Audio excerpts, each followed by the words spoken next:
mismo la Super 7.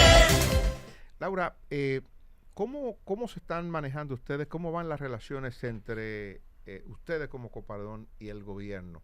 ¿Han estado ustedes participando en las conversaciones que convoca el gobierno para el asunto de la revisión de los salarios? Y parece que todo ha marchado bien porque las pretensiones o parte de las pretensiones se han cumplido, se han producido los aumentos con la participación de ustedes de manera muy activa.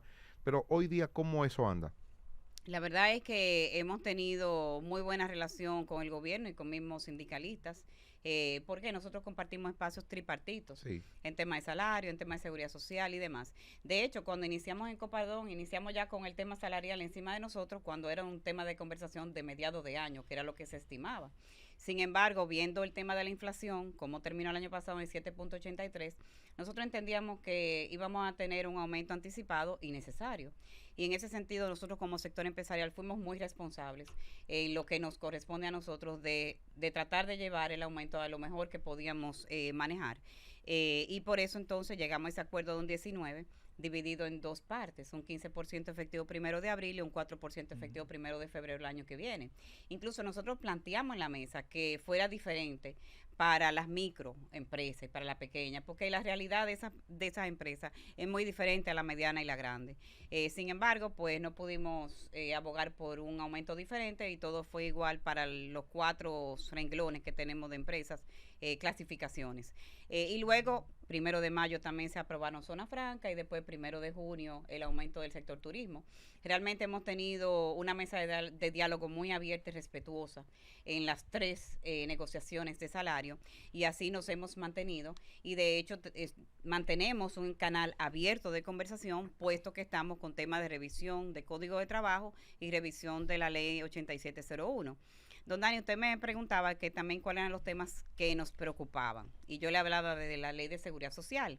A nosotros realmente nos sorprendió el informe de la Comisión Bicameral sobre la revisión de la Ley 8701. Ellos rindieron un informe porque ellos se pasaron 2 años revisando el tema de la ley y recibiendo visitas de asociaciones empresariales y de instituciones que participan activamente en el tema de la seguridad social. Y cuando ellos sacaron ahora este informe nos sorprende porque estamos todos de acuerdo a nivel tripartito que la ley necesita una modificación, vamos a decir una mejora, pero dentro del mismo ámbito que estamos trabajando, vamos a decir el mismo esquema. Sin embargo, ellos proponen un esquema totalmente diferente al esquema que manejamos.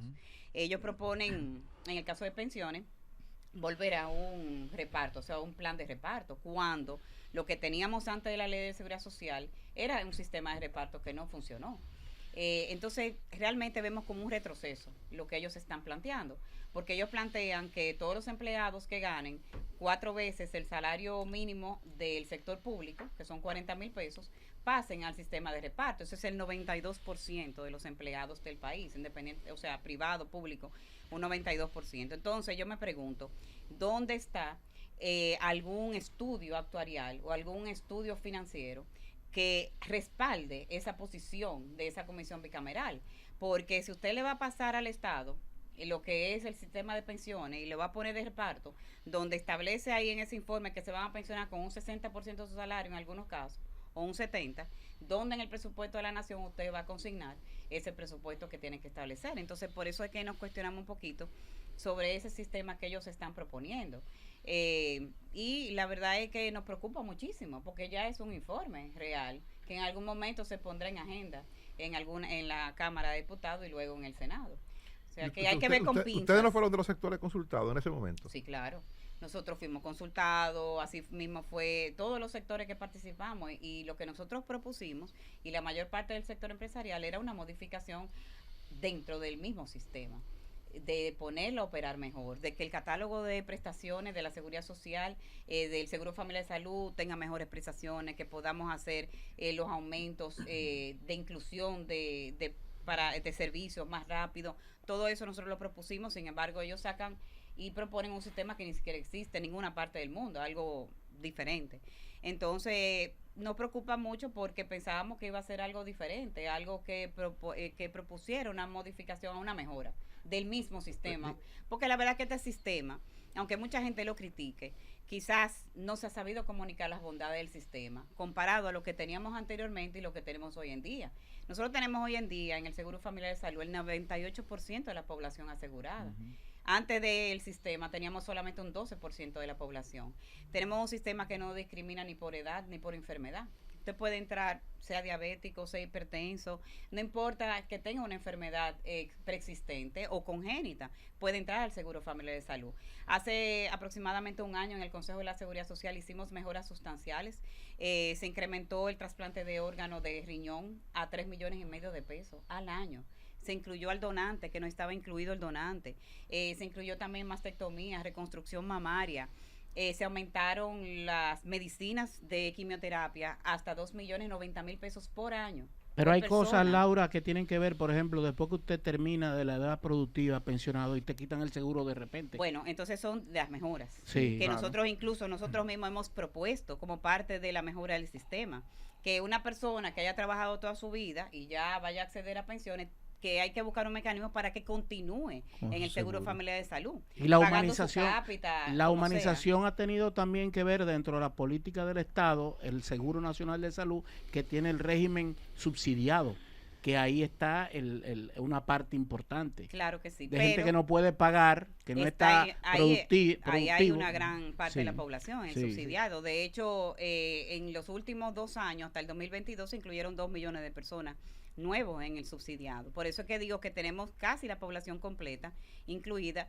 Lo que queda pendiente es el régimen contributivo subsidiado, que abarca a las personas que trabajan de cuenta propia. Aunque hay gente que dice que le va mejor, o sea, que hay quienes no pagan, que le va mejor que a los que pagan, lo del régimen contributivo, porque les han hecho procedimientos médicos que le cubren todo a lo del régimen subsidiado, hasta trasplante de órganos, que en el régimen contributivo no le cubre. Pero es que tenemos todos tenemos la misma cobertura. El sistema es universal, es igual para todos. Ahora bien, el subsidiado, la diferencia es que solamente tienen acceso a los hospitales públicos. Sí, y en el contributivo tenemos acceso a la red completa, privada y pública. Pero la cobertura es exactamente la misma. Entonces, por eso es que yo le digo que siento que uno de los retos que tiene el sistema es la comunicación. Porque aquí solo se habla de lo malo de la seguridad social, pero aquí no se habla de todos los beneficios que ha traído este sistema para el país, no solamente para el afiliado en la parte de salud, pero para el país en términos económicos, porque ese dinero, ese ahorro que hoy en día tiene el país, se lo debe a la seguridad social en parte, a esas cuentas de capitalización individual que cada uno de nosotros tiene y que son invertidos en el sector productivo de nuestro país a través de los fondos de pensiones, donde se están haciendo proyectos de infraestructura, donde se están haciendo proyectos hoteleros, las carreteras, todo ese dinero va a los sectores productivos del país. Es muy diferente, si usted mira el país antes y después de la seguridad social, usted tiene un país totalmente diferente. Han habido grandes aportes en ese sentido, y en la parte de salud ni se diga las conquistas que ha tenido el trabajador con subsidio de maternidad, subsidio de lactancia, subsidio de enfermedad común. Todos esos beneficios, nada de eso nosotros lo teníamos. A través de pensiones tenemos también pensión por sobrevivencia, pensión por discapacidad. Ningún trabajador antes del 2001 tenía esos beneficios tampoco. Hoy en día nosotros tenemos funciona el Instituto de Protección Laboral, el IDOPRIL. También el IDOPRIL, riesgos laborales, ningún empleado tenía. Mire, no sé si los jóvenes le han hecho la pregunta de la devolución del 30% a aquel, ¿qué le parece? Ajá. Eso. Miren, en ese sentido, totalmente opuesto. Es que un plan de pensiones no es para ustedes retirarle dinero, porque entonces dejó de tener su base primordial, su espíritu, es pensionarse. El dominicano no tiene cultura de ahorro.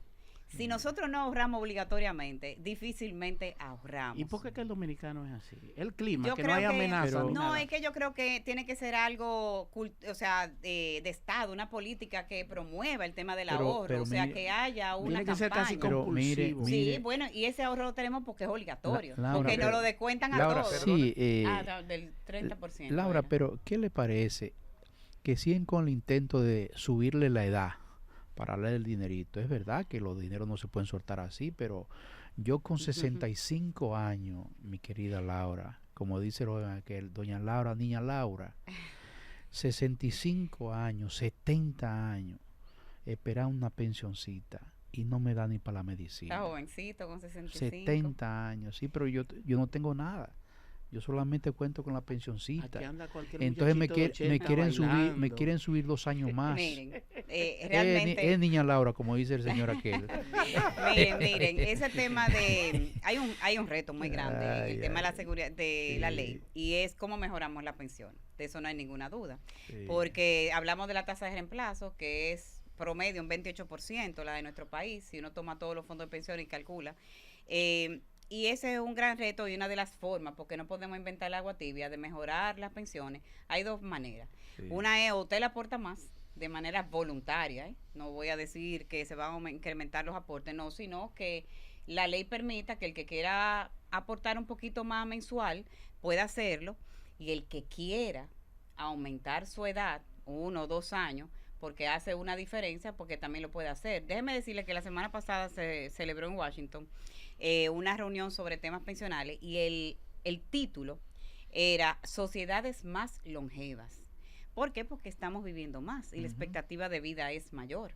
La expectativa de vida en nuestro país Pero con ya buena alimentación, es 72 Laura, años. con buena alimentación Pero aquí y tenemos salud, una y expectativa salud, de vida de Yo 72 y años. salud. 76. 72. y Después- mundial después del- 74. Después del COVID hubo una revisión. Sí, Ah, bajó. ok, 72. Bajó. Sí. Ah, Y bueno. 74 años Porque es yo a tengo nivel algunos amigos de 80 promedio. y 85 que andan por Jovencito. ahí rulay. Sí, con el Ah, COVID bajó. Quitado. Pero- Sí, pero Claro, Dicen pero de que entonces- esos son de los que hacen daño. son la Pero excepción, entonces, ¿qué es son lo la que excepción pasa? en la regla. Esas son de Laura. los problemas más graves que tienen las sociedades, porque las sociedades se están envejeciendo y no hay juventud que sustituya. O sea, van a haber mucho más gente vieja que gente joven, y eso es un Sí. problema para el tema pensional.